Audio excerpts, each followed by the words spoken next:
మాది సూర్యాపేట. నా పేరు సుధాకర్ రెడ్డి. ఈ ఆశ్రమం మంచిగా అనిపించింది నాకు. ఇక్కడ కట్టే గుడి, ఇక్కడ మీరు చేసే పనులు, ఇదంతా సేవా కార్యక్రమం చాలా మంచిగా అనిపించింది నాకు. నా పేరు సుజాత, సూర్యాపేట నుంచి వచ్చాము. కానీ చాలా మంచిగా అనిపించింది. వాళ్ళని చూస్తుంటే కొద్దిగా బాధగా అనిపించింది.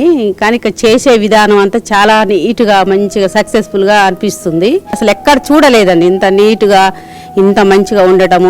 వికలాంగులని వాళ్ళని చూస్తుంటే చాలా అసలు ఏంది దేవుడు ఇట్లా చేసిండు వీళ్ళని అని ఒకటి మనసులో ఒక బాధ, ఒకటి అట్లా చాలా అనిపించింది. చాలా ఆనందంగా ఉంటుందండి ఇక్కడికి వస్తే. వాళ్ళ బాధలు వాళ్ళని పట్టించుకొని చేసేవాళ్ళు. అసలు ఇంట్లో ఒక పేషెంట్ ఉంటేనే ఎంతో ఇబ్బంది చిరాకులు ఉంటాము. మంచిగా రిసీవ్ చేసుకుంటున్నారు. మంచి ఆశ్రమం, మంచి టెంపుల్ అండి. రోడ్డుకు ఉంది మంచిగా. ఇంత పుణ్యక్షేత్రం. ఇంకా సెకండ్ తిరుపతి, సెకండ్ శ్రీశైలం ఏదైతుందో మనకు తెలియదు, కానీ అట్లా అనిపిస్తుందండి అనుకుంటే. చాలా బాగుందండి. చాలా థ్యాంక్ యూ అండి.